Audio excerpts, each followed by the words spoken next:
Ya kan abdu ya kan.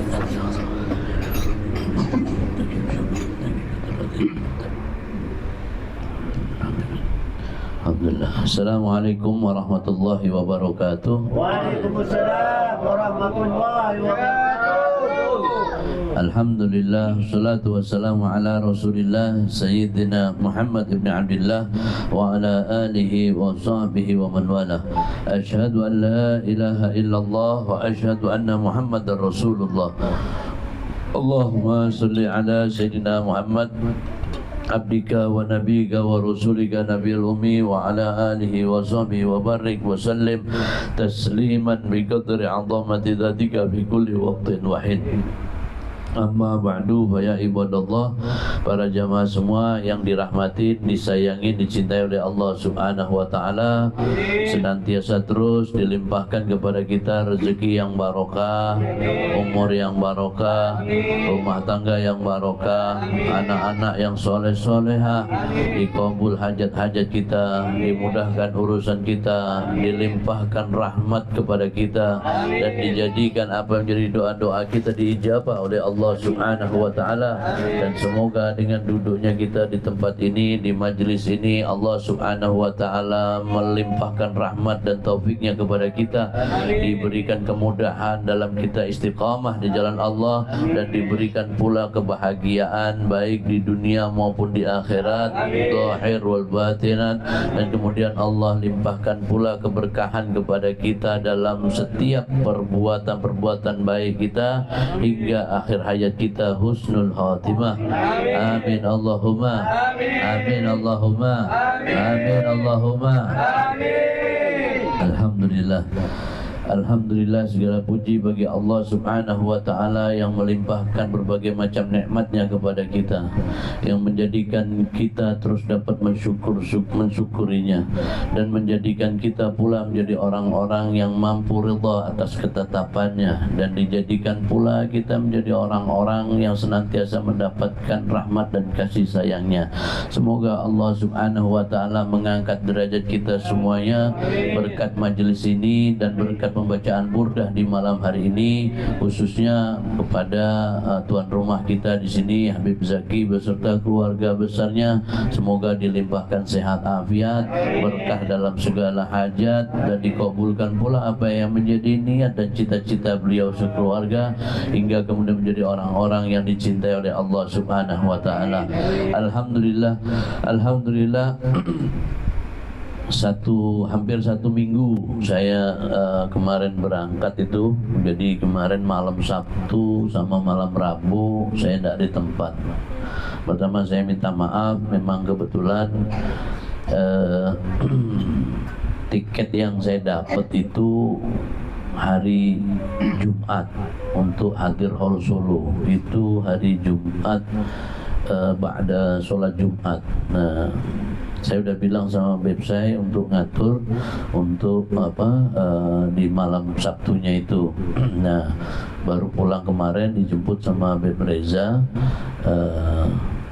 dipaksa sih, beb balik beb, ayo balik. Enggak lah, beb Reza enggak kayak gitu ya, insyaallah. Enggak kayak gitu beb ya, insyaallah. Todong pistol langsung balik lah beb. Insyaallah enggak ya, insyaallah. Tapi memang karena saya dah kangen dan rindu sama kalian, insyaallah ya. Saya doakan kalian pada saat Hall Solo, masyaallah. Bayangkan, Masya Allah, berkah yang kita baca, Sibtud Duror, Maulid Sibtud Duror karya Habib Ali bin Muhammad bin Husain Al-Habasyi, insya Allah adalah perwakilan kita yang hadir di Hall Solo itu, insya Allah menjadi berkah buat kita semua, insya Allah ya. Alhamdulillah, insya Allah. Dan mudah-mudahan insya Allah, kalau Allah memberikan rezeki yang banyak kepada kita, kita bisa berangkat pula sama-sama di sana, nikmatnya. Siapa tahu Hall Solo kita bisa berangkat rame-rame ya, insya Allah ya. Mudah-mudahan insya Allah. Alhamdulillah.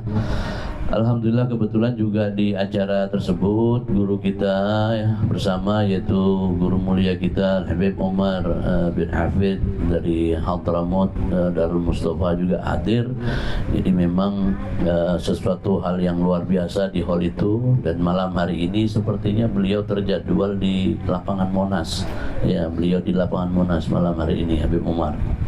Alhamdulillah, berkahnya seorang wali, insya Allah berkah juga buat kita semua, insya Allah ya. Alhamdulillah, masya Allah. Saya tahunya beliau tuh memang masya Allah tuh pada saat Hall Solo kemarin tuh, saya kan memang jarang masuk di barisan depan itu. Saya tidak begitu bukan tidak mau, bukan tidak tertarik juga, memang tidak asik saya untuk duduk depan karena mungkin takut nanti jadinya saya kurang sopan atau apa. Dan lagi kita pun paham kita siapa juga mau duduk depan, begitu banyak para petinggi-petinggi itu kan. Nah, saya paling suka emang duduk di belakang, panas-panas sama orang, kumpul sama para kiai-kiai dari Jawa Timur, dari Jawa Tengah, mereka dari Jawa Barat, itu banyak datang tuh, dari Madura banyak datang ngumpul semua kita, panas-panasan itu. Nah, tapi alhamdulillah di tempat itu pas Habib Umar beliau ceramah itu, sinar matahari itu ada tapi tidak panas, subhanallah ya.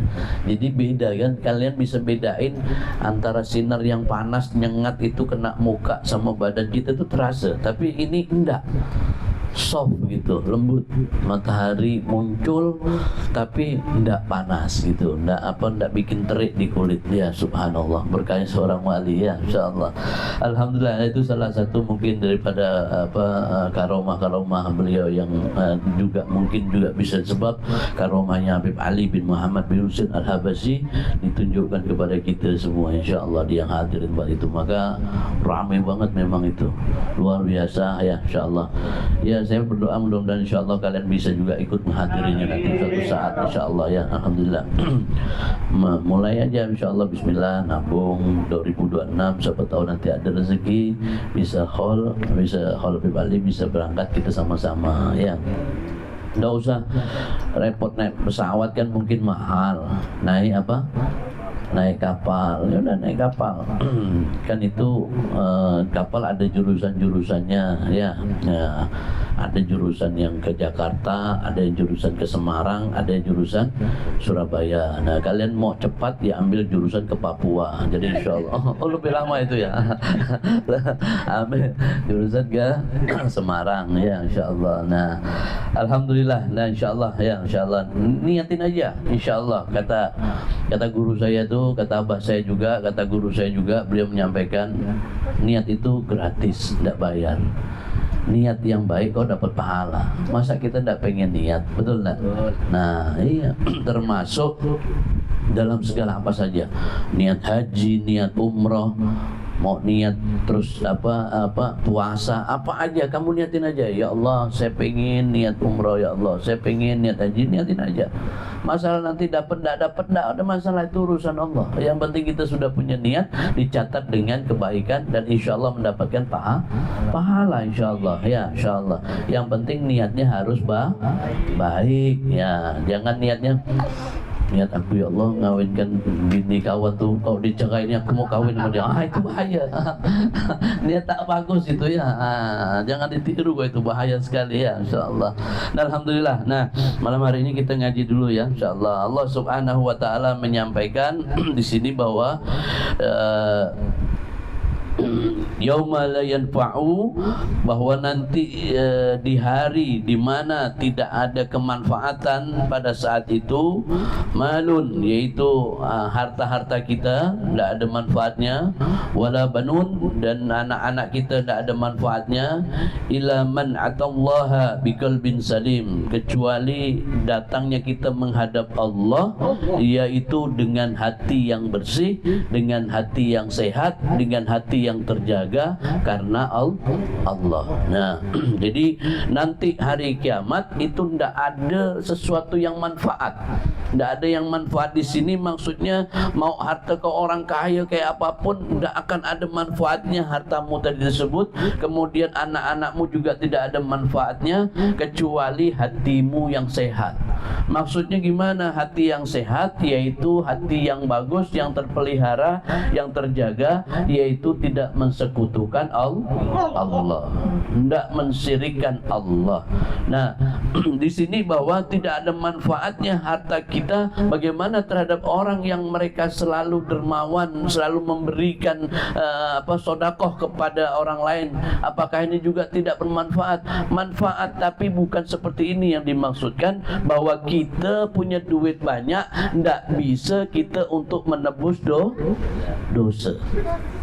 Anak-anak kita bagus, ganteng, cantik kayak apapun dia, tidak bisa juga untuk menjadi bagian dari penebus dosa. Nah, maka di sini kecuali mereka tadi tersebut bisa menghadap Allah dengan hati yang bersih, dengan hati yang penuh dengan terjaga oleh Allah. Di dalam hatinya ada kalimat la ilaha illallah Muhammadur Rasulullah sallallahu alaihi wasallam. Nah, hatinya terjaga selalu terus dengan Allah Subhanahu wa taala, nyambung sama Allah.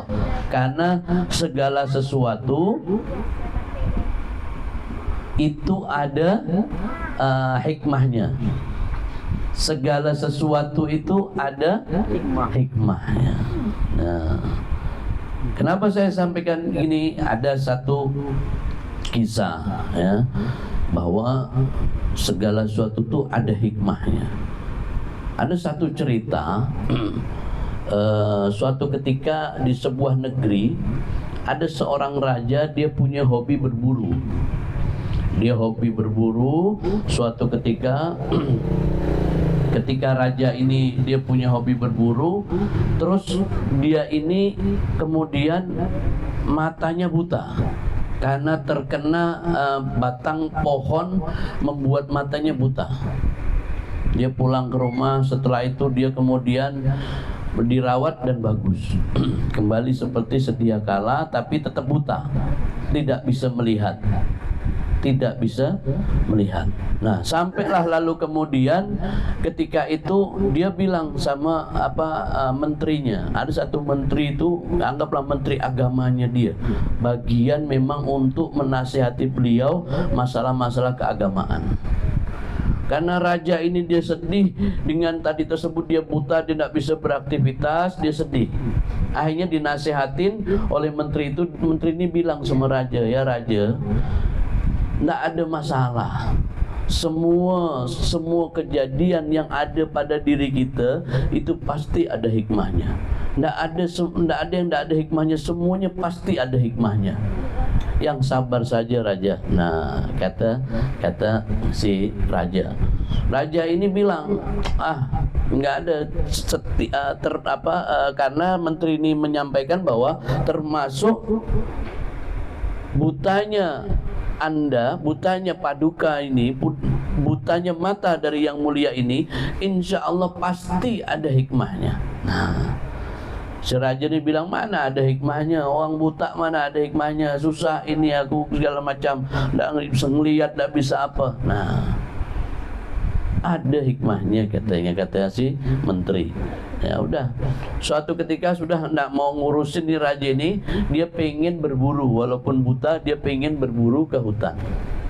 Ketika berburu ke hutan, ternyata pasukan raja ini bertemu dengan orang yang suka makan orang. Apa namanya tuh? Kanibal.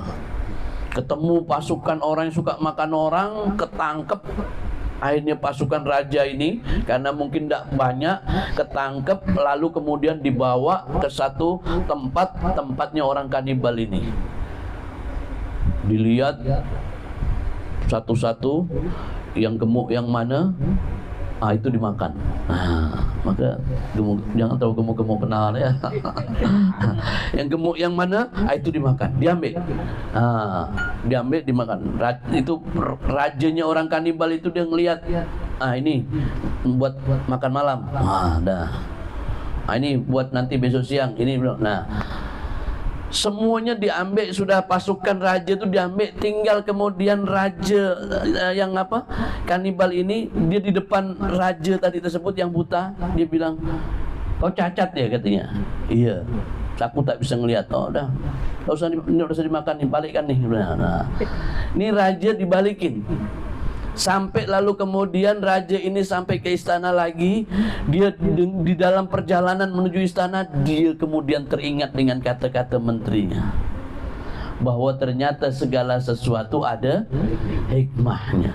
Hikmahnya apa? Andaikan dia dalam keadaan sehat, matanya bisa ngelihat, pasti dia orang pertama yang dimakan sama orang kanibal itu, raja kanibal. Tapi karena dia badannya sehat tapi matanya dia tidak sehat, dia tidak bisa ngelihat, dia dibebaskan dari tersebut. Maka lalu kemudian dia memuji Allah Subhanahu wa taala. Ya Allah, ya Rabb, Maha Agung Kau ya Allah. Engkau berikan aku selamat ini dengan sebab mataku buta, ternyata aku diselamatkan dari mara bahaya. Nah, karena tadi si raja ini kemudian dia pulang sampai ke rumah, dia ke istana, dia bilang kepada bawahannya, tolong bebaskan menteri yang nasihati aku. Karena menteri yang nasihati dia itu dipenjara sama raja karena kurang ajar sama raja. Nah, nganggap bahwa segala sesuatu itu ada hikmahnya katanya. Dipenjarakan sama raja itu. Nah, bebaskan dia, keluarkan dia, hadapkan kepada aku. Nah, dihadapkan, ini menteri itu, raja ini bilang, apa yang kau omongkan ternyata benar, segala sesuatu itu ada hikmahnya. Dan aku merasakan bahwa ketika aku diambil, diculik oleh orang, mereka yang makan manusia, manusia makan manusia, orang kanibal, ternyata aku terbebas dengan sebab mataku buta, aku tidak dimakan sama mereka. Ada berkahnya. Betul raja, memang semua ada berkahnya, kan sudah aku bilang, kata dia menteri. Nah, tadi menteri bilang gitu. Ya, sekarang aku mau nanya sama kau, kata raja. Aku kan menjarakan kau, kata dia. Apa hikmahnya kalau kau di penjara itu? Pastikan orang di penjara ada hikmahnya. Karena segala sesuatu kau bilang ada hikmahnya, kata raja. Apa jawab menteri ini? Ya raja, memang aku di penjara ini ada hikmahnya. Kenapa? Kalau aku sampai tidak di penjara, maka aku pasti ikut sama raja, aku pun mati di pasar, diambil sama tua. Coba, ini adalah bagian daripada suatu kejadian bahwa segala sesuatu itu ada hikmahnya. Maka jangan kau susah dalam hidup ini, pasti hidup ini ada hikmahnya. Hanya orang yang mental dalam keimanannya tuh tipis, mental keimanannya rendah, dia tidak punya kemampuan untuk mengingati Allah, dia tidak ada kemampuan untuk mengenal Allah, maka pasti dia imannya lebih tipis dan pasti lebih susah untuk yakin akan kebesaran Allah. Tapi kalau dia mentalnya bagus, imannya bagus, dia lebih yakin pasti bahwa Allah itu mampu mengatur segala sesuatu untuk kita. Nah, di sini disampaikan bahwa yauma la yanfa'una malun wala banun illa man atallaha biqalbin salim. Hari di mana tidak ada manfaatnya nanti hartamu. Kau boleh kerja, tidak apa-apa kau kerja. Kau lakukan semua aktivitasmu, mau kerja apa saja silahkan, yang penting halal. Kau lakukan aktivitasmu untuk memberikan nafkah kepada istri, kepada anak-anakmu, membantu orang tua, membantu mertuamu, membantu orang-orang yang ingin kau bantu, silahkan, bagus. Tapi ingat bahwa suatu saat engkau akan ada satu saat engkau tidak bisa untuk bekerja. Akan ada saat ketika engkau mungkin akan berpisah dengan hartamu, dan hartamu akan dimiliki oleh ahli warismu. Maka lakukan pekerjaanmu tadi tersebut yang sifat keduniaan adalah sesuatu dengan niat ibadah. Kalau kau niatin ibadah, insya Allah bisa menjadi manfaat. Kenapa? Karena tidaklah orang yang meninggal kecuali dia membawa 3 amalan yang tidak putus. Yang lainnya putus kecuali 3. 1, ilmu yang manfaat. 2, sedekah jariyah, sedekah yang manfaat. Kemudian apalagi al-waladun salihin yadkhulahu, yaitu anak-anak yang soleh yang membawa manfaat buat kita. Nah, di sini disampaikan bahwa sedekah jariyah ternyata bisa menjadi manfaat. Apa saja sedekah jariyah? Yaitu orang yang memberikan di jalan Allah menjadi jariyah. Masjid mau dibangun, dia bantu semen. Selama semen itu masih melekat di masjid itu, maka itu bisa jadi jariyah buat kita. Keramik, selama keramik itu nempel di masjid itu, insya Allah akan menjadi jariyah buat kita, dipakai untuk kemaslahatan sujud di hadapan Allah Subhanahu wa ta'ala. Jangan kayak anggota dewan tak duduk lalu keramiknya ditetek lagi bawa balik. Itu penyakit tuh. Ada gitu tuh ya. Bawa balik lagi. Udah semen dah dikasih bagus-bagus ke masjid, udah syukurlah takmir masjid, dah ketawa-ketawa, ucapkan terima kasih segala macam. Tak jadi dia ambil lagi. Coba. Akhirnya dia pun dah lah, macam mana kan barang dia ambil? Tak bisa kan? Ya mau kita mau ngelak segala macam. Cuman jangan kita kayak gitu. Kalau kita mau memberi jalan Allah yang ikhlas, redha karena Allah. Nah, ikhlas, sampaikan itu semua dengan penuh keikhlasan karena Allah. Insya Allah itu akan menjadi kebaikan buatmu, dan itu akan menjadi jariyah buat kita. Apalagi lalu kemudian, yaitu wakaf. Orang yang berwakaf di jalan Allah Subhanahu wa ta'ala. Apa saja wakaf di jalan Allah? Kalau wakaf masjid, kalian sudah paham. Mungkin kalian, saya tak mampu, saya tak punya tanah besar untuk ngasih wakaf. Oke, tak masalah. Wakaf untuk pondok pesantren mungkin tak mampu karena butuh tanah besar. Nah, kalau ada silakan. Nah, wakaf untuk kemudian sarana-sarana sosial lainnya itu juga termasuk jariyah ya. Nah, termasuk jariyah. Sarana prasarana sosial lainnya ternyata butuh tanah yang besar, mungkin kita tak punya, tak masalah. Tapi wakaf yang kadang kita lupakan, yang paling membawa kemanfaatan adalah yaitu membuat jalan bagi orang yang melewatinya. Contoh, ada parit kecil penghubung antara rumah kita, ada tanah kita sama tanah tetangga. Misalkan kita izin sama tetangga, boleh ndak ini kalau parit ini dikasih jembatan biar orang-orang lewat bisa gampang lewatnya. No. Tetangga misalkan yang punya tanah itu, boleh ndak apa-apa, pakai aja biar ini bisa menjadi manfaat, bisa menjadi kebaikan. Dan ini termasuk jariyah. Selama jembatan itu dibangun, dia bisa menjadi jariyah. Bayangkan tuh, bisa jadi jariyah. Apalagi lalu kemudian membebaskan sedikit tanah kita untuk jalan. Kadang kita ni, mohon maaf, bebas untuk jalan, kita masih minta ganti rugi. Berarti kau masih mikirnya masih mau untung-untungan. Kita masih mau mikir cari duit. Coba sekali-sekali sedikit aja, cuma 1 meter, 2 meter, enggak apa-apa, kasih jalan Allah. Kenapa? Itu bukan buat kita, buat orang rame, buat orang banyak. Udah, itu mungkin bisa jadi bagian kita, nyangkutnya kita ke surga dengan sebab itu. Kita tak tahu dengan sebab hanya 2 meter kali 10, katakanlah 2 meter kali 10 atau 1 meter kali 10, bebaskan jalan, pelebaran gang, pelebaran jalan, insya Allah itu menjadi sebab kita, insya Allah. Tapi yang lain minta ganti rugi, masa kami tak ada? Ya kalau dapat ganti rugi alhamdulillah. Kalau enggak, jangan kau paksa. Yang penting kau niatin, udah khair di jalan Allah.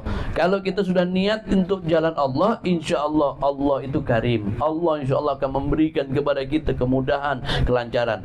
Kenapa rezeki kita seret? Patut kita tanyakan itu. Mungkin kau masin selama ini sama Allah, mungkin kita hitung-hitungan sama Allah.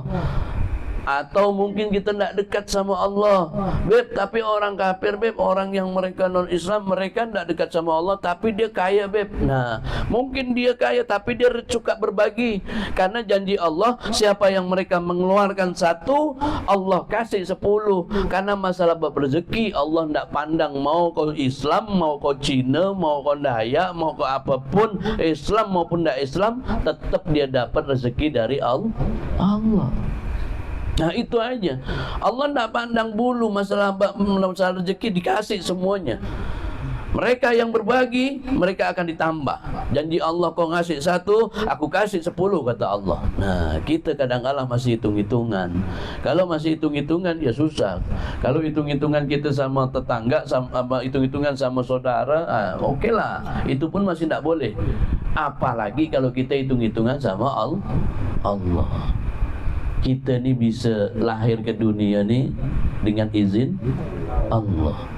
Kita bisa hidup cari napas, ni napas udara bebas ni dari ini karena izin dari Allah.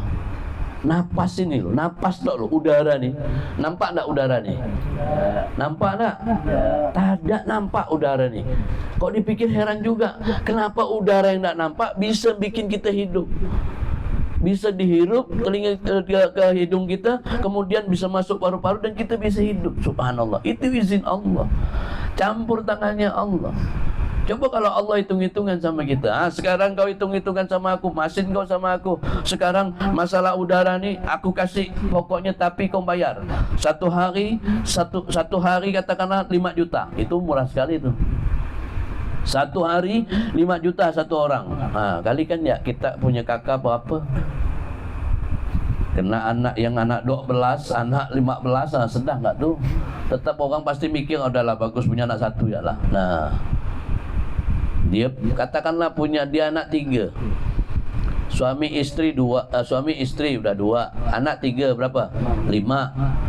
Kalau 5 satu harinya itu 5 juta satu orang, berarti 5 kali 5 25 juta satu hari.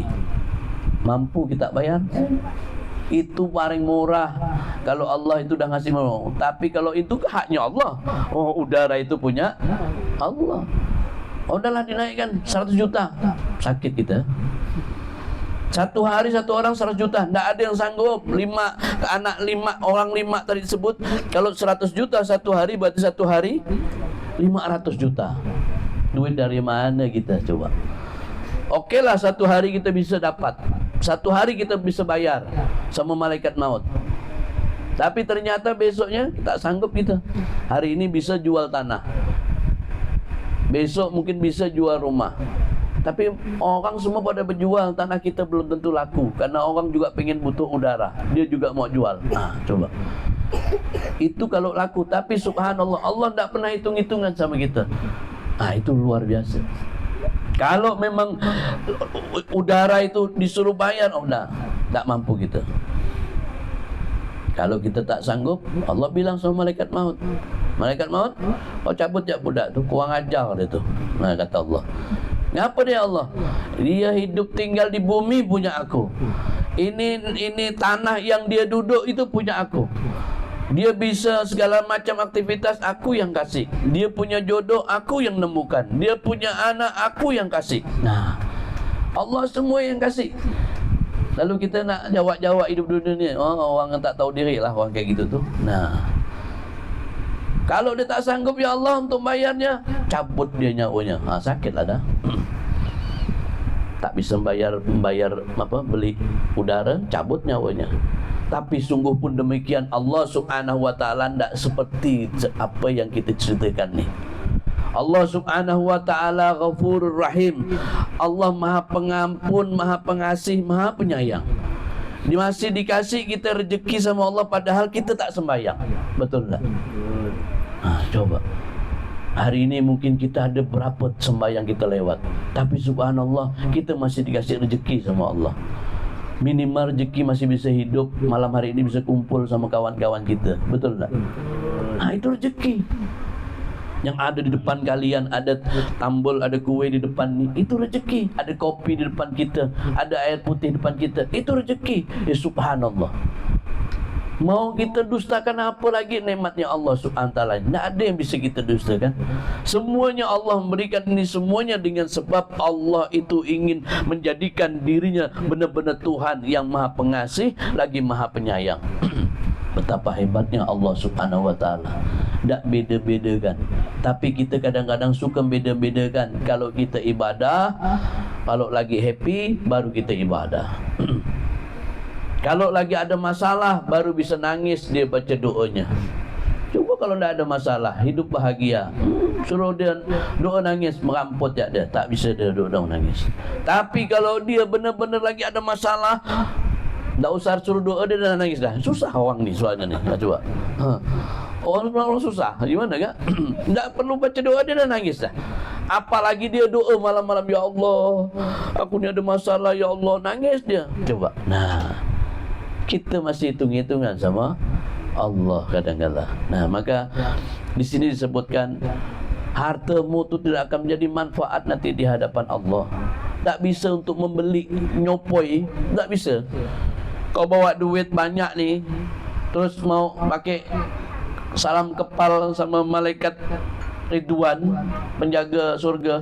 Inilah apa mak tuan ni buat ini. Lalu malaikat Ridwan digitukan. Nah, ditangkap tangan kita, tapi dilempar ke malaikat Malik habis itu. Nah, masuk neraka lah, bahaya kan gitu.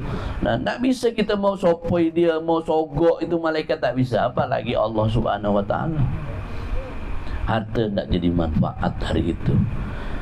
Tak bisa untuk membeli di hari itu, untuk membeli engkau bisa terbebas dari apa yang sudah Allah tetapkan buat kita, termasuk anak-anak kita.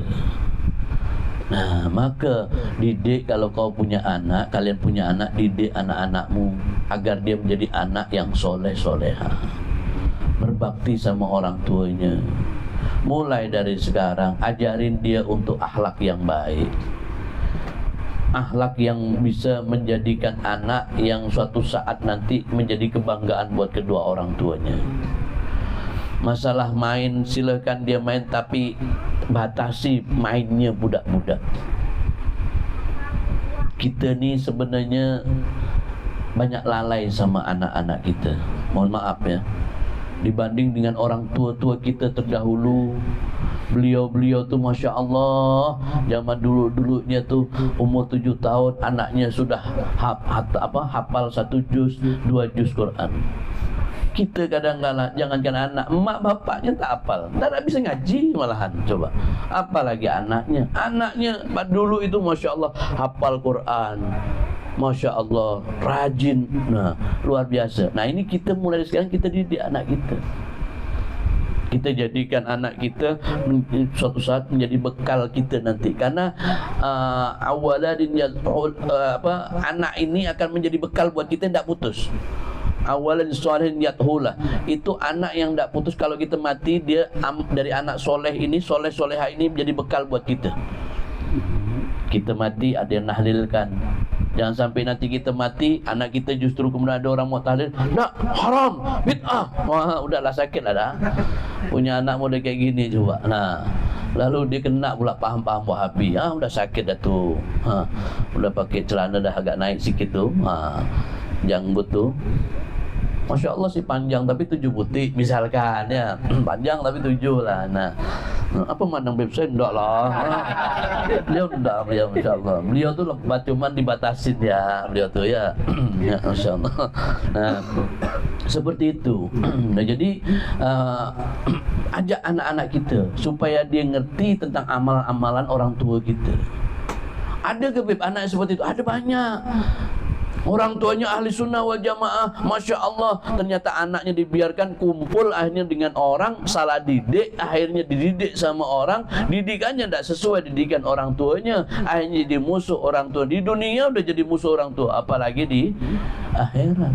Coba, di dunia udah jadi musuh buat orang tua. Orang tua mati, tak ada ditalilkan, tak ada ditalkinkan.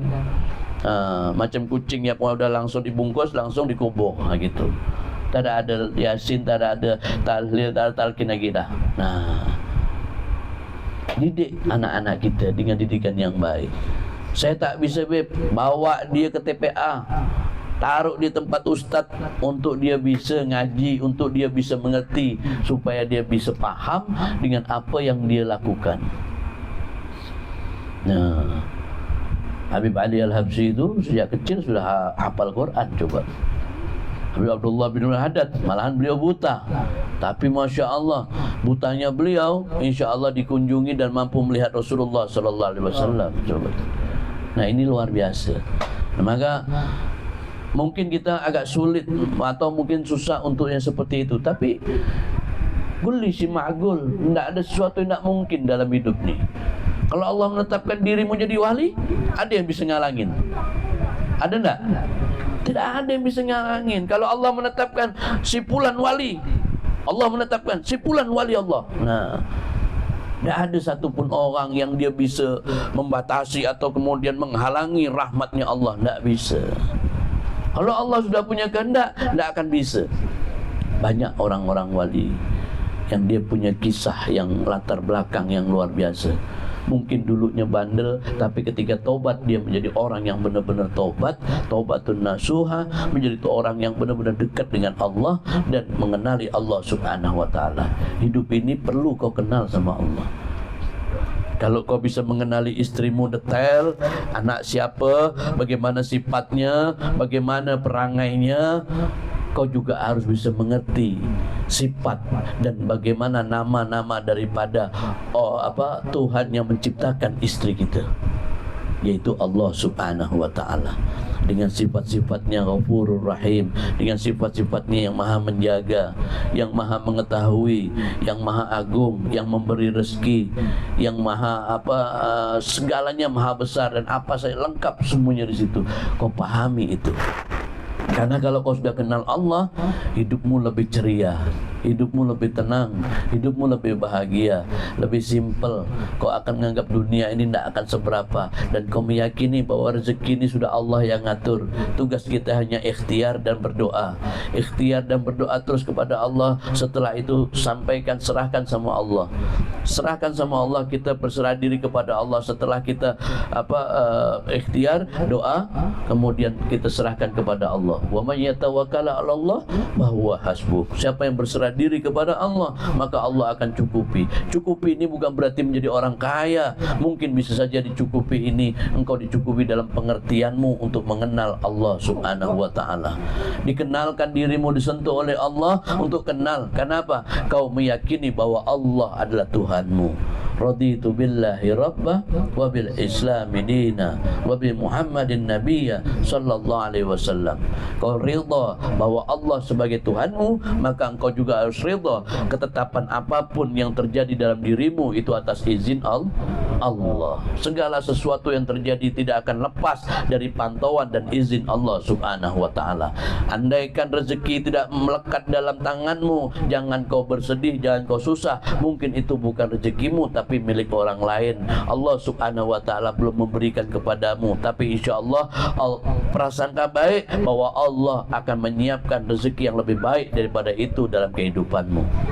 Semoga manfaat, barokah fi dini wa dunya wal akhirah. Semoga Allah Subhanahu wa taala menjadikan kita semua menjadi orang-orang yang senantiasa mendapatkan rahmat, mendapatkan taufik wal hidayat, dilimpahkan kasih sayang, kemudian dilimpahkan rahmat, juga dilimpahkan kebahagiaan di dunia maupun di akhirat. Dan semoga Allah Subhanahu wa taala mengangkat derajat kita, memuliakan kedudukan kita, menjadi orang-orang yang istiqamah di jalan Allah Subhanahu wa taala, dan diberikan kesehatan kepada orang-orang saudara-saudara kita, teman-teman kita yang mereka sedang sakit.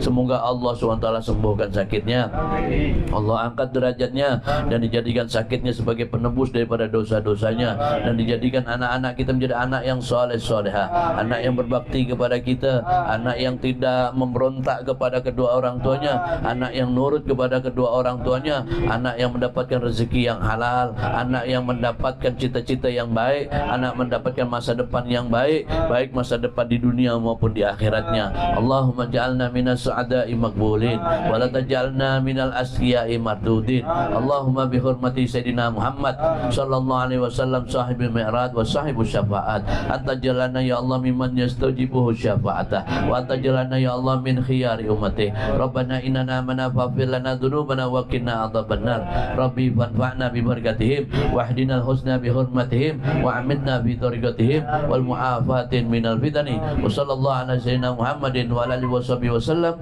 walhamdulillahi rabbil alamin. Alhamdulillah, semoga manfaat, barokah fi dini wa dunya wal akhirah, dan semoga Allah Subhanahu wa taala mengangkat derajat kita semuanya baik di dunia maupun di akhirat. Ini saja, wallahul muwaffiq ila aqwamit thoriq. Assalamualaikum warahmatullahi wabarakatuh.